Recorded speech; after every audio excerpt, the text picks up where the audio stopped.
नमस्कार. अॅग्रोवनच्या मार्केट कट्टामध्ये आपलं सर्वांचं स्वागत. केंद्र सरकारने केलेल्या कृषी कायद्यांच्या विरोधात गेल्या 21 दिवसांपासून दिल्लीच्या सीमेवर जोरदार आंदोलन सुरू आहे. सरकारसोबत आंदोलकांच्या चर्चेच्या 5 फेऱ्या देखील झाल्या, मात्र त्यावर अद्याप कोणताही तोडगा निघालेला नाही. आंदोलक आपल्या मागण्यावर ठामच आहेत. हे कायदे कोणत्याही परिस्थितीत रद्दच करावेत अशी मागणी आंदोलक करतायत. तर सरकारने म्हटले की हे कायदे मागे आम्ही घेणार नाही. या संपूर्ण प्रक्रियेबद्दल चर्चा करण्यासाठी आज आपल्यासोबत आहेत काही शेतकरी आणि युवा शेतकरी. तर त्यांच्यासोबत आज आपण चर्चा करणार आहोत. तर माझ्यासोबत आज आहेत रितेश पोपळघट आहेत, द फार्म कंपनीचे ते फाउंडर आहेत. दुसरे आहेत की सौरभ पगार म्हणून आहेत, जे विपणन व्यवसाय अभ्यासक आहेत. त्याच्यानंतर आपल्यासोबत आहेत समीर डोंबे, प्रगतशील शेतकरी आहेत ते. त्याच्यानंतर आपल्यासोबत आहेत प्रशांत पांडे, बाजार समिती अभ्यासक आहेत ते. आणि त्याच्यानंतर आहेत सर्वेश गंगाळे, शेती व्यवसाय संशोधक आहेत ते. आणि अक्षय हवालदार आहेत, ते कृषी पदवीधर आहेत. सर्वांचं खूप खूप स्वागत आहे या ग्राउंड मध्ये. खूप खूप धन्यवाद. सगळ्यांना माझा आवाज येतोय सगळ्यांना? Yes sir, yes. माझा पहिला प्रश्न रितेश पोपळघट यांना आहे. गेल्या 21 दिवसांपासून या कृषी कायद्यांच्या विरोधात शेतकरी आंदोलन करतायत दिल्लीच्या सीमेवर. या आंदोलनाकडे तुम्ही कसं बघता?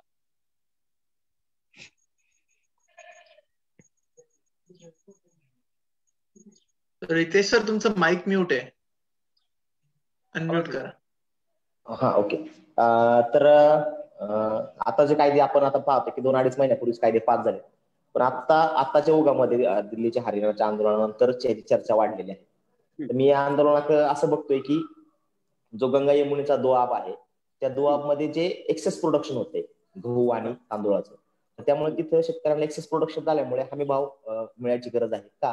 कारण एक्सेस प्रोडक्शन झाल्यामुळे तिथे रेट डाऊन होतात अचानक एक्सेस प्रोडक्शनमुळे, आणि हे रेट डाऊन झाल्यामुळे तिथल्या शेतकऱ्यांना ह्या सगळ्या गोष्टी की जे हमी भाव आहे किंवा मार्केट कमिटी विकणं आहे ते इसेन्शियल आहे. आणि मार्केट कमिटीमध्ये खरेदी केल्यानंतरच हमी भाव मिळेल, तो मार्केट कमिटीच्या बाहेर मिळणार नाही. त्यामुळे तिथल्या शेतकऱ्यांचा रोष हा ऑब्वियस आहे. त्यामुळे तो रोष हा शेतकऱ्यांच्या दृष्टिकोन बरोबर आहे. शेतकऱ्यांचं तेवढं एकच मत आहे, जरी आम्ही मार्केट कमिटीच्या बाहेर माल विकला तरी सरकारने आम्हाला हमी भाव द्यावा. कारण एक्सेस प्रोडक्शन झालं तर व्यापारी त्यांना अडचणीत शोधतील आणि तिथून पण त्यांचा भाव ढासळेल असं त्यांना वाटतं. त्यामुळे तिथल्या शेतकऱ्यांचं आंदोलन हे स्वाभाविक आहे. त्यामुळे महाराष्ट्रामध्ये परिस्थिती आहे. महाराष्ट्रामधला हा क्रॉपिंग पॅटर्न खूप डिफरंट आहे आणि महाराष्ट्रामधले जे वेगवेगळे पिकं होतात त्यातले खूप कमी पिकं ही MSP मध्ये येतात, हमी भावाच्या ह्याच्यामध्ये येतात. त्यामुळे महाराष्ट्रामध्ये जेवढी आंदोलनाची तीव्रता पाहिजे तेवढी आपल्याला दिसून येत नाही. सुरुवातीच्या काळामध्ये शेतकरी संघटना असतील किंवा जे विरोधातील लोक असतील ते सुद्धा संभ्रमित होते की याला विरोध करायचा का नाही करायचा. पण आता परिस्थिती अशी झाली की विरोधाला विरोध करायचा म्हणून सगळे एक झाले. आणि पंजाब मधल्या शेतकऱ्याचा प्रश्न हा महाराष्ट्रात लागू होतो की नाही होतो याबाबत मला शंका आहेत. आणि ह्या दोन्ही गोष्टीमुळे तिथला शेतकरी आंदोलन करतो, महाराष्ट्रातल्या शेतकऱ्याला आता तयार करायचं आंदोलनासाठी, अशी एकंदरीत परिस्थिती. माझा तुम्हाला असा प्रश्न आहे की तुम्ही जी भूमिका घेताय ती म्हणजे नेमकी आंदोलनाला या तुमचा पाठिंबा आहे की या कृषी कायद्यांना तुमचा विरोध आहे? नेमकी तुमची भूमिका काय? माझा आंदोलनाला पाठिंबा नाही आणि कृषी कायद्यालाही पाठिंबा नाही असं म्हणता येणार नाही. कृषी कायद्यामध्ये काही जास्त चांगल्या गोष्टी आहेत. आणि शरद जोशी म्हणायचे की मार्केट कमिट्या हे शेतकऱ्यांचे कत्तलखाने आहेत, शेतकरी वेगवेगळ्या ठिकाणी गावणार नाही. त्यामुळे तुम्हाला शेतकऱ्याला जे एका ठिकाणी आणून मारायचं असेल तर ती मार्केट कमिटी आहे. मी तुम्हाला एक बेसिक क्वेश्चन सांगतो, शेतकरी आंदोलनाला पाठिंबा का द्यायचा?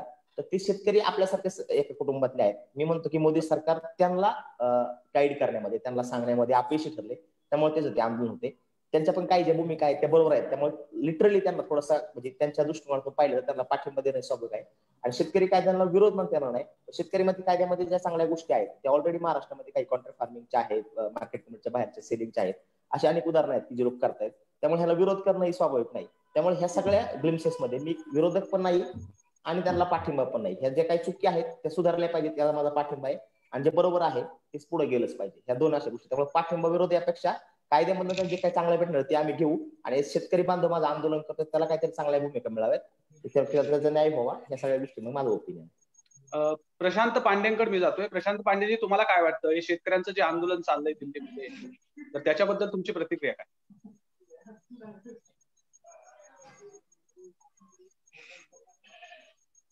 आवाज येत नाही तुमचा.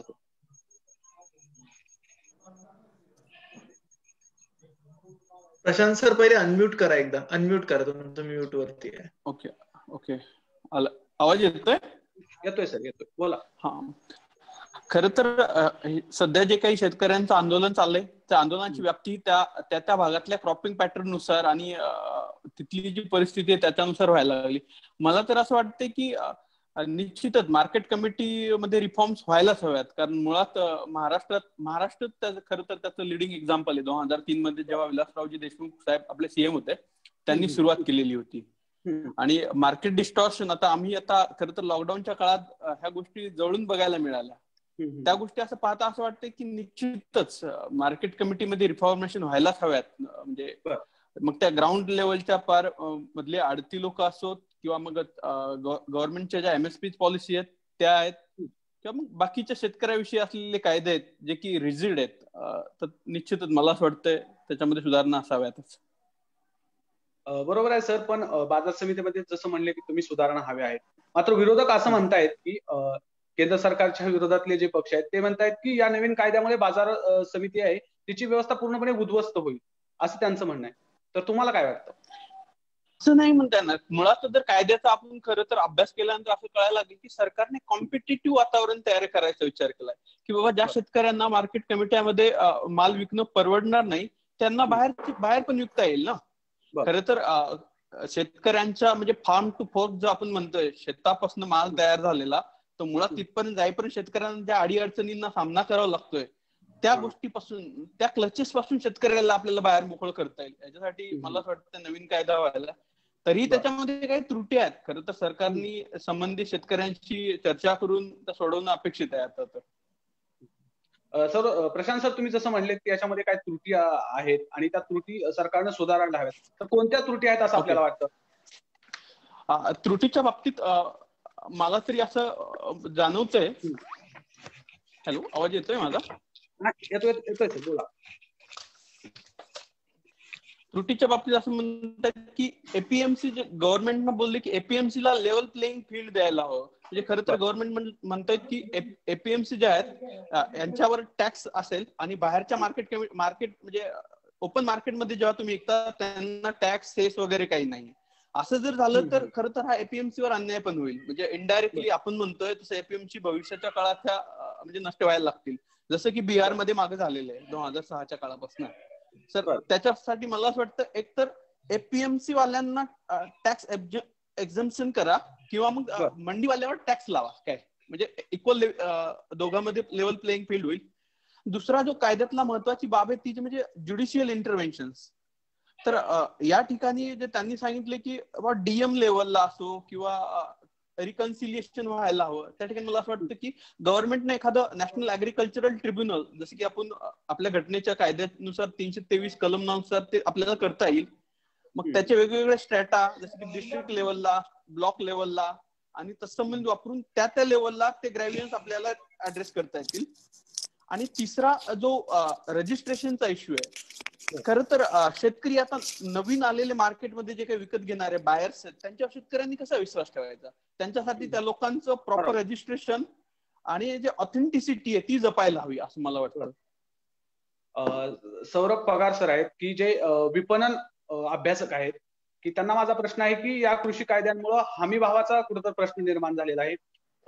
जे विरोधक आहेत किंवा शेतकरी आंदोलक आहेत की ते म्हणतायत की या कृषी कायद्यांमुळे हमी भाव संपुष्टात येईल असं त्यांचं म्हणणं आहे.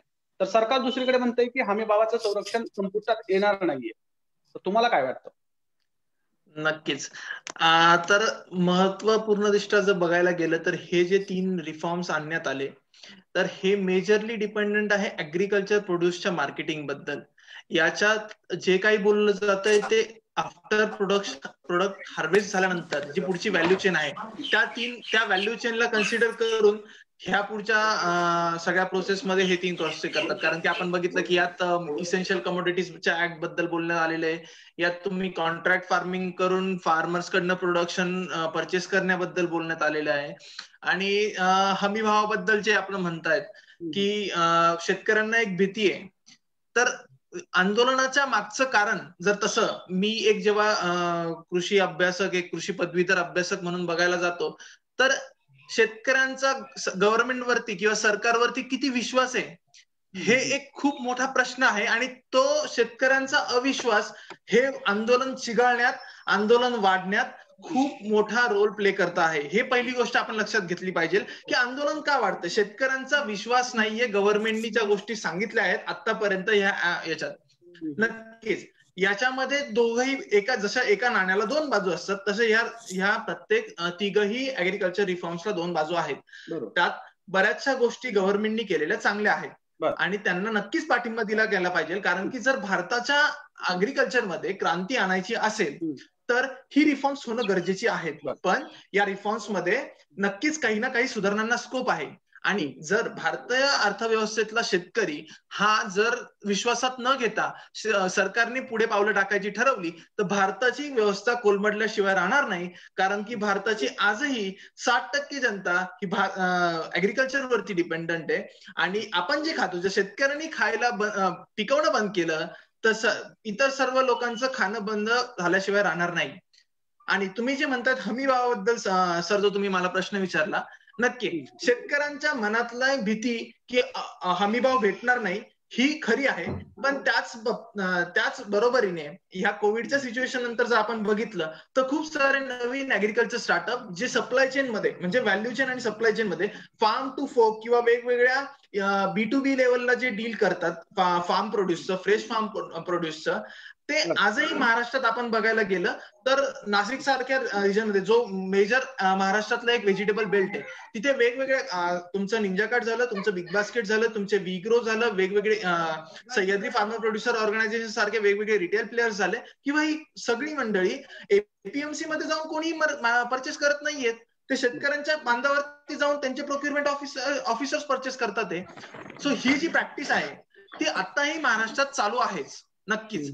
आणि एपीएमसी शेतकरी आजचा तितकाच हुशार झालेला आहे की पहिले मार्केट कमिटीत काय रेट चालू आहे तो रेट एकदा खात्री केल्याशिवाय ह्या सगळ्या इन्स्टिट्यूशनल प्लेयर्सला शेतकरी माल विकत नाही. बरोबर की नाही?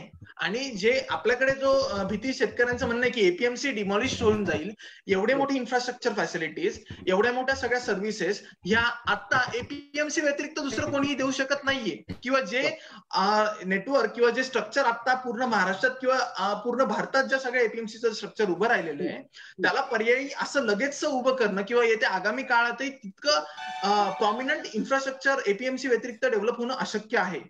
तर हमी भावात कॉम्पिटिशन येईल. ह्या सगळे इन्स्टिट्यूशनल प्लेवर किंवा हे प्रायव्हेट प्लेवर आल्यानंतर हमी भावामध्ये कॉम्पिटेटिव्ह नेचर तयार होईल आणि हमी भावाला शेतकऱ्यांचा यातून फायदा होईल. पण ही गोष्ट शेतकऱ्यांना प्रॉपरली कम्युनिकेट केली गेली पाहिजे. त्यांना त्या मागचं लॉजिक जेव्हा समजेल कारण की काय, एक मेंढी निघाली या रस्त्याने, तिच्या मागे सगळ्या मेंढ्या विरोध करत निघाल्या तर त्याला अर्थ नाही. शेतकऱ्यांना जेव्हा त्या गोष्टी मागचा खरं लॉजिक समजवलं जाईल, या मागचा त्यांचा फायदाही समजावून दिला जाईल, त्यावेळेस शेतकरीही माझ्या मते या गोष्टीला ऍग्री करतील. त्यामुळे हमी भावाला कोणत्याही पद्धतीने यातून धोका मला तरी पर्सनल लेवलला वाटत नाही. जेव्हा वेगवेगळे इन्स्टिट्यूशनल प्लेयर्स येतील. एक पॉईंट मी करेक्ट करतो सौरभ. हमी भाव बोललं जातं, तुम्हाला आठवत असेल का शेतकरी संघटना दरवर्षी आंदोलन करते हमी भावाच्या इश्यूवर. 2 वर्षापूर्वी तुरीच्या हमी भावासाठी आंदोलन केलं होतं. तुम्ही आता जर रेफरन्सेस सगळे काढले ना, तुम्हाला एक अशी गोष्ट हमी भाव सरकार देते पण हमी भावाच्या बरोबरीने रेट देतच नाही कधी, त्यापेक्षा कमीच रेट देतात. तिथं पण हमी भाव देणारे कोण आहेत? व्यापारी जे शेवटी. त्यामुळे थर्ड पर्सन व्यापारी आणि हे सगळ्या गोष्टी हमी भाव कसं स्पेसिफिक गोष्टी दिसायला खूप छान वाटतं. म्हणजे आता आपण जर ठरवलं की सीएसीपी ते करते ठरवते सगळं, पण ऍक्च्युअली इम्प्लिमेंट करताना किती त्रास होतो तुम्ही ते बघू शकता. शेतकऱ्यांना कधीच हमी भाव 2-2 महिना लोक तुरी विकायला मार्केट कमिटीत राहतात. प्रशांतजी हे खूप सुंदर सांगू शकते. त्यांनी हे परभणीच्या मार्केट कमिटीच्या परिसरात पाहिले की मराठवाड्यातील शेतकरी आहेत ते तूर विकायसाठी 15-15 दिवस मार्केट कमिटीत राहिले. म्हणजे माल आपण पिकवायचा आणि विकायसाठी आपल्याला हमी भावासाठी पण 15-15 दिवस थांबायचं. आणि एजन्सीज आहेत त्या पण व्यवस्थित खरेदी करत नाही, त्यात ग्रेडिंग करणार, सांगणार की हे नाही बरोबर ते नाही बरोबर. शेवटी हमी भावामध्ये पण अडचण निर्माण करतात. त्याच हमी भावासाठी आपण पुन्हा हे उभं करणार असो तर हे वाईट आहे. म्हणजे तू मागं जर पाहिलं व्यवस्थित आपण पॉलिटिकली जे अँबिशियस लोक आहेत 2011-12 मध्ये तुम्ही जुनी जाणत्या मंडळांची भाषण काढू काढली तर ती एपीएमसीला विरोध करत होती ज्यावेळेस भाजप सरकार सत्तेमध्ये असताना. आता भाजप सरकारने ते केलं तर ही विरोधातली मंडळी विरोध करतात. म्हणजे जुनी लोक इकडे होती ती फक्त एकाच्या खुर्ची येऊन बसतात आणि फरक तो शेतकऱ्यांचे प्रश्न तसेच राहतात. रितेश सरांच्या बोलण्यात मला आणखीन ऍड करायचंय. आवाज येतोय माझा? कारण बरोबर. रितेश सरांनी आता म्हटल्याप्रमाणे जो एमएसपीचा जो मुद्दा आहे मुळात अशी आकडेवारी सांगते की फक्त देशातले 6% शेतकरी त्या हमी भावानुसार विकतायत त्यांचा माल. काय जवळपास 94% शेतकऱ्यांना खरं तर हमी भाव काय हे माहितच नाही. म्हणजे इन अँड अवरेज 50% शेतकऱ्यांना एमएसपी म्हणजे काय, कसं असतं, कसं चालतंय. त्यामुळं निश्चितच एमएसपीच्या नावाखाली चाललेला हा जो काही गोंधळ आहे तो खूप मोठा आहे. शेतकऱ्यांपर्यंत त्याची व्याप्ती पोहोचलेली नाही.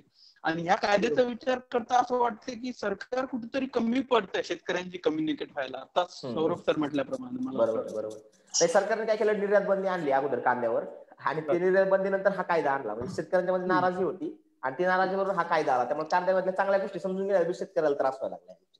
बरोबर. कृषी पदवीधर असणारे अक्षय हवलदार आपल्यासोबत आहेत. अक्षय हवलदार सर, ह्या कृषी कायद्यांकडे तुम्ही कसं बघता, आणि ज्या हमीभावाचा मुद्दा आता उपस्थित केलाय की त्या हमीभावाच्या मुद्द्यांबद्दल तुमचं नेमकं मत काय? नमस्ते सर सर्वांना प्रथमतः. आणि आताच तुम्ही विचारलेला एमएसपीचा विषय सौरभ सर आणि प्रशांत सरांनी अगदी व्यवस्थितपणे मांडला, आणि रितेश सरांनी सुद्धा त्याला चांगल्याच पद्धतीने काउंटर केलं. पण माझं वैयक्तिक मत असं आहे की जर खरंच शेतकऱ्यांचं हरियाणा आणि पंजाब मधले जे शेतकरी असतील, जसं की आता सरांनी सांगितलं की बाबा देशातल्या जवळजवळ 6% शेतकऱ्यांना फक्त हमीभाव मिळतो, आणि त्यातला पण प्रॅक्टिकली जर बघायला गेलं तर वरचा जो 2-3% एमएसपी आहे तो बाकीचे दलाल म्हणा किंवा शेतकऱ्यांकडून पीक घेतल्यानंतर, खरेदी केल्यानंतर तिकडे डायव्हर्ट होतो. म्हणजे तसं बघायला गेलं तर फक्त देशातल्या 3% शेतकऱ्यांना त्यांच्या खात्यात जमा होतो हमीभाव. आणि त्या दृष्टीने आपण बघितलं तर पंजाब आणि हरियाणामध्ये त्यांचं आंदोलन करण्याचं कारण की जवळजवळ तिथं 2च महत्वाचे पीक आहेत आणि जे कॅश क्रॉप आहेत, आणि जी खुल्या बाजारात विकली जाऊ शकत नाहीत कशाच पद्धतीने, किंवा जरी विकायचं म्हटलं तर अगदी नगण्य असेल. आणि आंदोलनाचे एकच दिवस अगोदर आपले खाद्य आणि सार्वजनिक वितरण मंत्री, केंद्रीय मंत्री पियुष गोयल यांनी एक माहिती दिली. त्यानुसार देशात जवळजवळ 344 मेट्रिक टन धान्य खरेदी केलं गेलं सरकारकडून, जे की मागच्या वर्षापेक्षा 22% जास्त होतं. आणि यामध्ये जवळपास पंजाब आणि हरियाणाचा वाटा सर्वात जास्त होता. आणि तिथला वाटा सर्वात जास्त होता. आणि जवळपास तांदूळ बघितलं तर आपण 94% तिथल्या पंजाब आणि हरियाणाच्या सरकारकडून एमएसपी भावाने खरेदी केला जातो. आणि 70 ते 80% जो गहू आहे तिथं पिकला जातो तो सरकारकडून एमएसपीच्या मार्फत खरेदी केला जातो. जर उद्या अशी परिस्थिती आली खुल्या बाजारात विकायची आणि एमएसपी जर तुम्ही देणार नसेल, तर एवढं मोठं प्रकारचं धान्य उत्पादन होणारं किंवा आपल्या देशातलं धान्याचं कोठार म्हणतो आपण, हरित क्रांतीची सुरुवात तिथं झाली. तिथल्या जर शेतकऱ्यांना जर ही आहे ती जर मोडकळीस आली तर त्यांच्या पुढे कोणताही पर्याय राहणार नाही, किंवा त्यांना हमीभावच नसेल तर ते काढलेल्या उत्पादनातून कशाच प्रकारे त्यांना मदत होऊ शकत नाही. दुसरी गोष्ट, हमीभाव तिथं गरजेचाच काय, तर तिथल्या कंडिशनला बाकीची दुसरी पिकं नाही. जसं महाराष्ट्रात आपण बघतो, पश्चिम महाराष्ट्र पूर्णपणे ऊस असेल किंवा बाकीच्या भागात फळभाज्या असेल किंवा इतर भागात सोयाबीन वगैरे असेल, तसं तिथला प्रकार नाहीये. त्यामुळे तिथं एक 100% हमीभाव गरजेचंच आहे. आणि ती गोष्ट आपण सर्वांनी लक्षात वैयक्तिक मत पाठिंबा दिलाच पाहिजे. बाकीच्या गोष्टी आहेत ज्या चांगल्या आहेत आणि स्वीकारणे योग्य आहेत. त्याला लागूनच माझा प्रश्न आहे, तुम्ही जसं हमीभावाचा मुद्दा उपस्थित केला की हमीभाव तिथल्या लोकांना किंवा तितक्या शेतकऱ्यांना गरजेचाच आहे, हे मान्य आहे. पण सरकार म्हणते की सरकारनं हमीभावाचं आश्वासन दिले की हमीभाव आम्ही कुठेही कमी करणार नाही किंवा सरकारी बंद करणार नाही असं म्हटले. हो, तरी सुद्धा आंदोलक शेतकरी आपल्या मुद्द्यावर ठाम आहे. हो सर, त्याला मी तुम्हाला स्पष्टीकरण देतो सर, की ज्या प्रकारे कायद्यात हे केलंय त्याप्रमाणे कायद्यात कुठेही नमूद केलेलं नाही माझ्या माहितीनुसार की एमएसपी तुमचा रद्द केला जाणार नाही किंवा अशी गोष्ट. आणि तेच शेतकऱ्यांचं आंदोलन करण्या पाठीमागचं किंवा ती गोष्ट त्यांना कुठेतरी शंका उपस्थित होते की उद्या जर हे जरी तोंडी म्हणत असले, कायद्यात असं कुठेही नमूद केलेलं नाही की तुमचा हमीभाव आम्ही कंटिन्यू करणार आहोत. हीच गोष्ट शेतकऱ्यांपर्यंत मिसकम्युनिकेट झाली, त्यांच्यापर्यंत पूर्णपणे माहिती पोहोचवली गेली नाही. जर सरकार असं म्हणत असेल की हा पूर्णपणे शेतकऱ्यांच्या फायद्यासाठीच कायदा आहे, तर तो त्यांनी समोर येऊन समजून सांगावा, त्यांच्या शंकाचं निरसन करावं. एवढं सोपं गणित आणि एवढी सोपं ती गोष्ट आहे. सरकारचा अनमुठेपणा पण ह्याच्यामध्ये बरोबर आहे, आकाशचं बरोबर आहे. सरकारचा अनमुठेपणा आहे किंवा ज्या वेळेस तुम्ही सांगताय की दलालांच्या हे करू नका ते करू नका, सरकारचं हे पण काम आहे की तुम्हाला आम्ही देणारच आहे. जसं तुम्ही म्हणताय की मार्केट कमिटी खुल्या बाजारात विकल्यानंतर काय होईल पुढच्या 5 वर्षामध्ये, असं लोकांचं मत आहे. किंवा आता आपण खुल्या बाजारात विकतोय, आता लोक आपला चांगला भाव देतील, आपल्या ज्यावेळेस सवय लागेल इकडे विकायची, त्यानंतर ऑब्वियस मार्केट कमिटी मधल्या सगळ्या ज्या वस्तू उभं राहिल्या ते कमी होतील आणि मार्केटमध्ये कमिटी डिस्टर्ब झाल्या आणि नंतर बाहेरचे प्लेयर्स यांची मोनोपोली क्रिएट होईल आणि ऑब्विस ते जायंट बनणार आहे तिथे. त्यामुळे ह्या दोन्ही गोष्टीचा बॅलन्स तुम्हाला बाहेर ठेवायचा असेल तर हमी भाव देणं ही गरजच. सर आणखी एक मुद्दा काउंटर करायचा मला. हॅलो बोला सर. मला तर ज्या पद्धतीने खुल्या बाजाराचा सुद्धा एक कायदा आहे, तर त्या अनुषंगाने समजा एपीएमसी मोडकळीस आल्या आणि आपल्याला बाहेर खुल्या बाजारात माल विकावा लागला, तर प्रायव्हेट कंपन्यांची एवढी मोठी यंत्रणा तर असेलच त्यांची किंवा नसेल, 344 मेट्रिक टन यावर्षी माल खरेदी केला गेला सरकारकडून. उद्या याची शाश्वती नाही की प्रायव्हेट कंपन्या तेवढा खरेदी करतील, आणि जरी खरेदी केला तरी त्यांनी जर समजा साठवणूक केली, जो तिसरा आपला कायदा सांगतो, जर साठवणूक केली उद्या कधीही ते भाव कमी जास्त करू शकतात. आणि हे बॅलन्स करण्यासाठी सरकारकडे पर्यायी यंत्रणा आहे जे की भाव बॅलन्स ठेवू शकतात. तर सरकारने या बाबतीत स्वतःची एक यंत्रणा असावी, किंवा एक त्या प्रायव्हेट कंपन्यांना किंवा खुल्या बाजारात विकत असताना त्या संबंधित जे यंत्रणा उभी राहील प्रायव्हेट सरकार सोडून, तर त्यांना एक लिमिट घालून द्यावं, इथपर्यंत तुम्ही साठवणूक करू शकता. तर ही गोष्ट खूप महत्वाची. अन्यथा त्यांना पहिले 5 वर्ष 10 वर्ष चांगला भाव मिळेल आणि त्यानंतर जेव्हा ही सरकारी यंत्रणा मोडकळीस येईल त्यावेळेस त्यांना कोणतंही व्यासपीठ राहणार नाही जिथे त्यांना एक ठराविक भाव मिळेल किंवा त्यांच्या धानाला मूल्य मिळेल, उचित मूल्य मिळेल. नक्कीच. तुम्ही जे म्हणताय त्या गोष्टीला एकच मिनिट. आकाश दादा, तुम्ही जे म्हणताय ती गोष्ट एकदम कळीचा मुद्दा आहे. त्यामुळेच मी म्हटलं की या ज्या ऍग्रिकल्चर रिफॉर्म्सला 2 बाजू आहेत आणि त्यात इसेन्शियल कमोडिटीज ऍक्ट या ऍक्ट मध्ये खूप सारे महत्वाचे रिफॉर्म्स येणं गरजेचं आहे. कारण की प्रायव्हेट इन्स्टिट्यूशनल प्लेयर्सची होल्डिंग कॅपॅसिटी आणि कार्टलायझेशन, आणि एकदा जर कार्टलायझेशन ऍग्रिकल्चर फील्ड मध्ये काही पर्टिक्युलर कमोडिटीज बद्दल चालू झालं तर त्याचं नुकसान हे नक्कीच होणार आहे. हे सामान्य ग्राहकालाही त्याचं नुकसान भोगावं लागणार आहे आणि सायमल्टेनियसली शेतकऱ्यांनाही. आणि अल्टिमेटली प्रॉफिट हा कोणत्याही धंद्याचा प्रॉफिट हा पहिला मूल्य असतं, मोटिव्ह असतो. त्यामुळे इन्स्टिट्यूशनल प्लेयर हे त्यांच्या याच्याकडे, त्यांच्या प्रॉफिटायझेशन कडे बघणारच. सो इसेन्शियल कमोडिटीजच्या ऍक्ट मध्ये अमेंडमेंट आणण्याची आणि त्यामध्ये मेजर रिफॉर्म्स जास्त गरज मला वाटते. आणि त्याच इसेन्शियल कमोडिटी ऍक्टला माझा महत्वपूर्ण विरोध मी या ठिकाणी दर्शवू इच्छितो. बरोबर सर, नक्कीच नक्कीच. मला तुमच्याकडे सर्वेश सर आहेत, आपल्याकडे सर्वेश गंगाळे सर आहेत जे शेती व्यवसाय संशोधक आहेत. तर सर्वेश सर, माझा तुम्हाला असा प्रश्न आहे की गेल्या जे 21 दिवसापासून आंदोलन सुरू आहे, अद्याप याच्यावर कुठलाही तोडगा निघलेला नाही. या सर्व प्रक्रियेकडे तुम्ही कसं बघता? तुमची नेमकी भूमिका काय? नमस्ते सर. जसं की आता आपले बरेच जण चर्चा करत आहेत की काही जणांचा विरोध आहे, काही जणांचा त्याला सपोर्ट आहे. जसं मगाशी सौरभ सर पण म्हणत होते की बाबा कोणताही कायदा आला तर त्याला 2 गोष्टी असतात, एक तर अपोज असतो आणि कुठेतरी त्याला सपोर्ट पण असतो. तर जसं मी आता माझं जे महत्वाचं काम आहे ते मी सांगू इच्छितो की मी शेतकरी ज्या संस्था आहेत, आपल्या शेतकरी उत्पादक कंपन्या आहेत, तर त्याच्यामध्ये मी एक बिझनेस डेव्हलपमेंट ऑफिसर म्हणून काम करतो. आणि ज्यावेळेस हे कायदे आले तेव्हा मी त्याचा बारकाईने विचार केला, तेव्हा मला असं कुठेतरी जाणवलं की हे कायदे खरंच शेतकरी उत्पादक कंपन्यांसाठी चांगले आहेत. किंवा जे आता जसं आपले माझे मित्र प्रशांत सर देखील जे म्हणत होते की बाबा ते जे कृषी उत्पन्न बाजार समिती आहेत तर त्या गोष्टींसाठी देखील ते कायदे महत्वाचे आहेत. तर जसं मी तुम्हाला एक एक्झाम्पल सांगू इच्छितो, जसं तुम्ही मगाशी हमी भावाचा विषय काढला होता की तर त्याच्यामध्ये एक आमच्या एफपीसीने काय काम केलं ते देखील सांगतो की बाबा आम्ही सोयाबीनचा जो हमी भाव दिला होता शासनाने तो 38.80 रुपये होता. ओके. तर आता त्या हमी भावामध्ये आमच्या इथं सोयाबीन खरेदी केलं जातच नव्हतं, कारण की आमच्या इथं सोयाबीन जे आहे ते 39 ते 40 रुपयापेक्षा देखील आम्ही जास्त खरेदी करत होतो. मग त्या हमी भावाला आमच्या इथं शेतकरी देखील ते सोयाबीन घालायला तयार नव्हता. त्याच्यामुळे मला असं कुठेतरी वाटतं की बाबा काही ठिकाणी ठीक आहे, आता प्रत्येक गोष्टी आपण एरियानुसार आपण वेगवेगळ्या करू शकतो. हमी भाव ज्याच्या याच्यानुसार वेगळा असू शकतो. तर पण हमी भाव हा विषय जर का तुम्ही विचार करायला गेला तर आमच्या इथं असा विषय होतो की सोयाबीनला कुठेतरी जास्त भाव भेटतो. मग शेतकरी सरकारी यांच्या एपीएमसी मध्ये न देता कुठेतरी प्रायव्हेट कंपन्या, जसं की आता आपली शेतकरी उत्पादक कंपन्या आहेत त्यांना दिला, त्याच्यामुळे त्यांना 1 ते 2 रुपये जास्त भाव भेटला. त्याच्यामुळे हा जो कायदा आहे तर तो नक्कीच माझ्या मते की चांगला आहे. जो जसं तुम्ही दुसरा कायदा आहे की थेट विक्री जे आपण म्हणतोय तर ती शेतकऱ्यांची थेट विक्री झालीच पाहिजे. कारण की काय होतंय, जसं की कायद्यामध्ये देखील आहे की आता कॉन्ट्रॅक्ट फार्मिंग देखील करणं गरजेचं आहे येणाऱ्या काळात. तर आमच्या देखील आमच्या शेतकरी उत्पादक कंपनीचा देखील येणाऱ्या काळात प्रयत्न चालू आहे की आम्ही देखील शेतकऱ्यांना सोयाबीनचं बियाणं स्वतः पुरवू, त्यांच्याकडून प्रोडक्शन स्वतः काढून घेऊ आणि ते आम्ही त्यांना जास्त याच्याने करून देऊ. जर का ज्या भागामध्ये मी काम करतो त्या भागामध्ये बटाट्याची कंपनी खूप मोठी आहे, तर तिथे देखील कॉन्ट्रॅक्ट फार्मिंग चालू असतं. जर का तुम्ही सातगाव पठार या भागामध्ये आला आंबेगाव मध्ये, तर तिथे तुम्हाला आता असं मी आवर्जून सांगू इच्छितो कॉन्ट्रॅक्ट फार्मिंगचा काय फायदा झाला. की बाबा आता तुम्हाला माहिती आहे पावसामुळे ज्यावेळेस हार्वेस्टिंग चालू झाली तेव्हा बटाट्याचं खूप मोठ्या प्रमाणात नुकसान झालं शेतकऱ्यांचं. जर का तुम्ही सातगाव पठार आंबेगाव या भागामध्ये जर का स्टडी केला, ऑक्टोबर नोव्हेंबर शेतकऱ्यांसाठी खूप वाईट काळ होता. ओपन मार्केटला जो बटाटा 30 रुपयांनी खपला जायला पाहिजे होता, तर ओपन मार्केटला कोणताही ट्रेडर घ्यायला तयार नव्हता.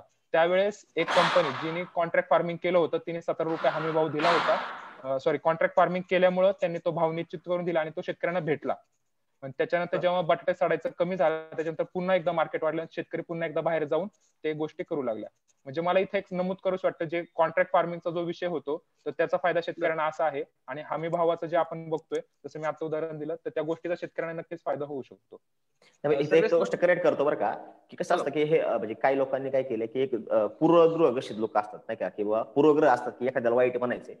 मग सध्या कॉन्ट्रॅक्ट फार्मिंग मध्ये मी काही प्लेयर्स आता मार्केटमध्ये बघतोय, माझ्या स्वतःच्या फार्मवर आता मी पुढच्या महिन्यामध्ये बेबी कॉर्न स्वीट कॉर्नचं तर आम्हाला हमी भाव भेटणार आहे. नुसतं कॉन्ट्रॅक्ट फार्मिंग मध्ये फक्त हमी भावच नाही, तर कॉन्ट्रॅक्ट फार्मिंग मध्ये त्याचे प्युरिटी असते सीडची, त्याच्यानंतर एरियानुसार कोणतं प्रोडक्शन घ्यायचंय, त्यानंतर ट्रेंड माहित होता की ते पीक कोणत्या भागामध्ये होणार आहे. त्याच्यानंतर तुम्हाला ते तंत्रज्ञान देतात, तंत्रज्ञानाबरोबर ते तुम्हाला कसं करायचं प्रोडक्शन त्याच्याबद्दलचं हे देतात. आणि ह्या सगळ्या गोष्टीमध्ये जे पूर्वीचं आहे म्हणजे बिफोर हार्वेस्टिंग इतका खर्च शेतकऱ्याचा होती, सगळे प्रायव्हेट जर पाहिलं तर इनपुट मध्ये कुठेही सरकार नाही. एक्सटेन्शन मध्ये आता प्रायव्हेट कंपन्यांचे जेव्हा सगळं जे विषय चाललेला आहे ह्यात कुठं सरकार दिसत नाही, फक्त खरेदीमध्ये सरकार आहे. तर ह्या मागच्या ज्या खरेदीपूर्वीच्या प्रोसिजर जे प्रायव्हेट प्लेयर्स आहेत त्यांच्याबद्दल कुणी कधी क्वेश्चन करत नाही. तर सगळ्यात जास्त शोषण होतं. 20-30 रुपयाचं औषध 100 रुपये शेतकऱ्याला विकलं जातं, तर तिथे कोणीच प्रश्न विचारत नाही. तिथल्या अदानी अंबानीला कोणी विचारत नाही. आणि खरेदीनंतर फक्त शेतकऱ्याला 10-5 रुपये मिळणार आहेत, तिथल्या अदानी अंबानी बद्दल लोक क्वेश्चन उभे करतात. पूर्व जिथं शेतकऱ्याचं शोषण होतंय तिथं कोणीच प्रश्न विचारत जात नाही. आणि आफ्टर खरेदीच्या वेळेस शेतकऱ्याला 10-5 रुपये मिळणार आहेत, 8,000 जास्त. मी स्वतः मार्केट कमिटीमध्ये माझा माल विकलाय, आपल्याला ते मागतील त्या रेटमध्ये विकायला लागतं. म्हणजे एक उदाहरण देतो की माझ्या निश्चितच 2 महिन्यापूर्वी मी 1200 रुपयांनी मार्केट कमिटीत विकलं, तेच वांग मी काल 30 रुपयांनी मार्केटमध्ये कॅरेट विकलं. मी विचार करा किती मोठा डिफरन्स आहे, 1200 रुपये 30 रुपये, म्हणजे 1170 रुपये फक्त एका महिन्यामध्ये करून देता. म्हणजे काय म्हणतो तिथे मला जर 300-400 रुपये फिक्स भेटले असतं तर मला आज माझ्या वाईट वेळ आली नसती, किंवा माझा वांग मला कमी रेट मध्ये विकायला नसतं. हा फरक आहे कॉन्ट्रॅक्ट फार्मिंग मध्ये. नक्कीच सर, स्वातंत्र्य खूप महत्वाचं आहे. लोकांना तंत्रज्ञान जर मिळणार नसेल तर प्रोडक्शन मध्ये खूप लॉस होतो शेतकऱ्यांचा. म्हणजे कॉस्ट ऑफ प्रोडक्शन दिवसेंदिवस मातीच्या जे रासायनिकांचा वापर करून प्रायव्हेट प्लेयर्स ते लोकांना खूप प्रोडक्शन एक्सेस प्रोडक्शनच्या मध्ये मातीची प्रोडक्टिव्हिटी कमी होत चालली आहे. ते तंत्रज्ञान शेतकऱ्याला समजलं नाही, आता शेतकरी खूप चुकीच्या पद्धतीने फार्मिंग प्रॅक्टिसेस करत चाललाय, आणि त्या फार्मिंग प्रॅक्टिसेस मध्ये एक दिवस शेतकऱ्याला उत्पन्नच भेटणार नाही. त्यामुळे तंत्रज्ञान स्वातंत्र्य हे खूप महत्वाचं आहे. तंत्रज्ञान जर मिळणार नाही, नुसतं तुम्ही हमी भाव करताय आणि मागच्या तंत्रज्ञानाचा विचारच करत नाही, तिथं खरी गंमत होती शेतकऱ्याची.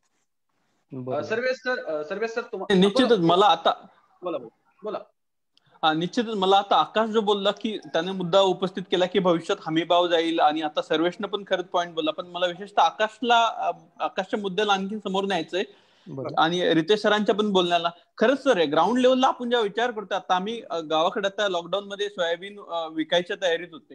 मुळात मीच यावेळेस घरी गेला आणि म्हटलं की पप्पाजी आपण आपले जे आमचा एकच माल होता, सेम मालाची क्वालिटी आता खरं तर पावसामुळे जो काही अवकर्षण झालं त्यामुळे काळा डागेला होता थोडा, पण आम्ही एकाच मालाचा ढीक 2 जाग्यावर टाकला. पण जेव्हा त्याच्यावर बिडिंग व्हायला लागलेली होती, जेव्हा ती आडती लोक येऊन बिडिंग करायला लागली, तेव्हा एक ढीक आमचा डायरेक्ट विकायला लागला की 4200 आणि दुसरा डायरेक्ट जातोय की 3700. म्हणजे 3700 आणि 4200 म्हणजे मधातलं 500 रुपयाचं पर क्विंटल जे डिस्टॉर्शन आहे. मी पप्पाजीला आणि आमच्या सोबतच्या लोकांना म्हटलं की हे पहा, हा एकच माल आहे, आपण 2 ढिगावर टाकलाय आणि 500 ते 700 रुपये पर क्विंटल मागे जर डिस्टॉर्शन होत असेल मग यांना कळतंय काय? तर खरंच आडत्यांनी खरं तर म्हणजे यांची मातीची जाणीव नसताना मग ह्या जर मार्केटच्या ह्या काय जे डिस्टॉर्शन आहेत, मला असं वाटतं की ह्या कायद्यानुसार कमी होतील. आणि तोच माल जेव्हा आम्ही बाहेरच्या म्हणजे एपीएमसीच्या बाहेर जेव्हा विकायला लागतो तेव्हा बाकी आम्हाला 200-300 रुपये भाव कमी मिळतो, पण ऍट अ वन गोल आम्हाला त्याचे पैसे 2 महिन्यानंतर मिळत नाहीत, ते लागलीच मिळत आहेत. जिथं जी आडती काटली जाते ती पण वाचते. दलाली आमच्या हिंगोली परभणीकडच्या मार्केट कमिटीमध्ये तर भराईसाठी जे हमाल असतात ना एक 2 किलो सर आम्ही इतना देतो म्हणजे ह्या प्रकारची वाटते ही छोटी छोटी, पण ह्या स्ट्रक्चरल चेंजेसची सर खूप गरज आहे. आणि मला असं आणखीन वाटतं, तुम्ही म्हणतात MSP होईल की नाही, मला असं वाटतं की ह्या गोष्टीशी मी एक वन नेशन वन मार्केटला लिंक करू इच्छितोय. खरं तर असं आधी पण होतं की जेव्हा आपल्याकडे आधी फोन सिस्टीम नव्हती, वन नेशन वन कॉल, आता आपला 91 जो आधी कोड लागतोय, खरं तर आधी आपल्याला ट्रंक कॉल लावायला लागायचा, STD कुठला तरी लावायला लागायचं या जिल्ह्यातून त्या जिल्ह्याला बोलायला. पण आताच्या काळात आज आपण विकसित देशासारखं एक लागले की कुठं पण लोकल कॉलनं बोलू शकतोय. मला असं वाटतंय की हा जर फार्मरचा जो काही कायदा आहे तो व्यवस्थितपणे अंमलात आणला, त्याच्या कुठल्या गव्हर्नन्स बाबतीत त्रुटी नाही झाल्या, तर निश्चितच येत्या 4-5 वर्षात ह्या ज्या काही प्रॉब्लेम्स आहेत ते निश्चितच सॉल्व्ह व्हायला लागतील असं मला वाटतंय. आणि ओके प्रशांत सर कंटिन्यू करा. सर्वे सर, जसं तुम्ही कॉन्ट्रॅक्ट फार्मिंगचं स्वागत केलं, तुम्ही म्हणतायत की कॉन्ट्रॅक्ट फार्मिंग हे शेतकऱ्यांच्या फायद्याचंच आहे. पण या बिलाच्या संदर्भाने एक प्रश्न उपस्थित होतो की या कॉन्ट्रॅक्ट फार्मिंग मुळे कुठेतरी कंपन्या शेतकऱ्यावर नियंत्रण करतात असं बोललं जात आहे. तुम्हाला काय वाटतं? हा सर, आता ह्याच याच्यामध्ये मी तुम्हाला कंटिन्यू पुढे सांगू इच्छितो की जसं आता मी पण बऱ्याच ठिकाणी ऐकलं की बाबा कंपन्या शेतकऱ्यांवर नियंत्रण करतील. तर माझ्या मते, आता मी एक जे अभ्यासक म्हणून बघतोय, तर माझ्या मते असं होऊ शकत नाही. का तर ते पण सांगतो सर तुम्हाला. जसे की मी आता एक्झाम्पल तुम्हाला उदाहरण देऊनच सांगतो की ज्या भागामध्ये मी काम करतो आंबेगाव मध्ये, तर तिथे सगळ्यात मोठा आपला चिपचा बारडा होतो. तिथे एक मोठी कंपनी काम करते. तर त्या कंपनीने डायरेक्ट पहिल्यांदा शेतकऱ्यांबरोबर कॉन्ट्रॅक्ट चालू केला.